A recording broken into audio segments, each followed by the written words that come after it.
The second speaker or second personality who had a great impact on my life, and that was Dr. Israr Ahmad. Dr. Israr Ahmad, may Allah grant him Jannah, he was one of the best Urdu speaking orators in the world that I know of. So I traveled all the way to Pakistan in 1991 to meet Dr. Israr Ahmad. He was a medical doctor. He wasn't trained in any Islamic institute or Islamic university. He was a medical doctor inspired by Maududi, Jamaat-e-Islami, went to Tabligh Jamaat, they started their own organization, Tanzim al-Islam. I went to Lahore to meet him. And I was shocked at his simplicity. The command that he has over the Quran. He also speaks in English, but mainly in Urdu. And I was impressed by it. So I purchased all his video cassettes and added to the video cassette library.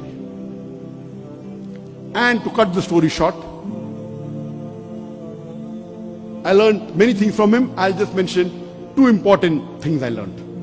Number one, he told me that I told about my background. I'm a medical doctor.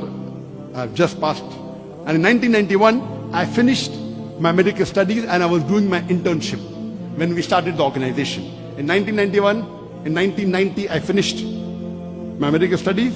For 1 year, there was internship. And during internship, I had more time, so we started the organization. So I told him, I've just finished my medical studies. I would like to become a surgeon, do my MS, and I'm interested in Dawah. So he told me, son, you have to choose between the two. Either you choose your medical practice or Dawah. I, being a medical doctor, I practiced for 7 years and tried to do both. I could not. If you want to specialize, choose between the two one thing. Then, after his guidance, I chose to become a Dai. The second thing I learned from him was, he told me that if you want to become a Dai, see to it that you make your personal needs the minimum. I said, why? He said, if you make your personal need the minimum with the least amount of monthly requirement, you can speak the truth more easily. You won't have to depend on anyone. You won't have to depend on please someone who's paying your salary. See to it that your needs are the least. And I saw that he had such a big institution, but what a simple man, Dr. Israr Ahmad. May Allah grant him Jannah. And this thing, that not to spend excessively, was one of the cornerstone of my success.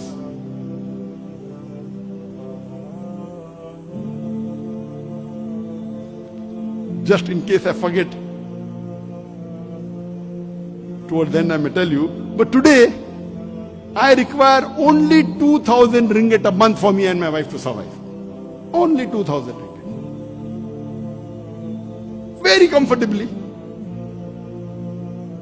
Very comfortably. Not for my Dawah activity. Dawah activity, though I have travel, fly, I pay my own money, that's different. That may be in large amount, but for my personal needs, 2,000 ringgit is sufficient. In Bombay, it was 40,000 rupees. Here it is 2,000 ringgit, sufficient. Inshallah, time permits, I'll come to it later on.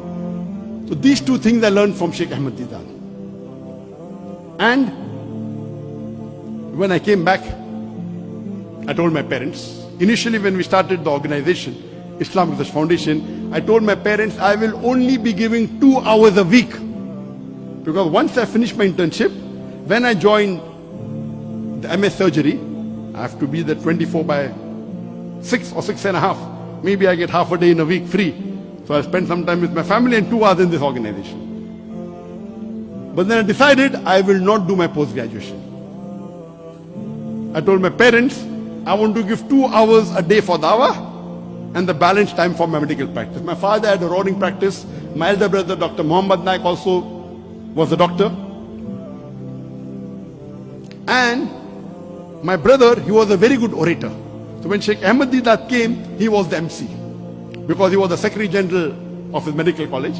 Very good orator. Not an Islamic speaker, but a general orator. So that's how Sheikh Deedat was impressed. So I told my parents, 2 hours dawah, remaining medical practice. After a couple of months, I said 50% dawah, 50% medical practice. They said no problem. Then I said 2 hours medical practice, remaining dawah. They said no problem. Then after maybe a year or so, I said full-time dawah. They said no problem.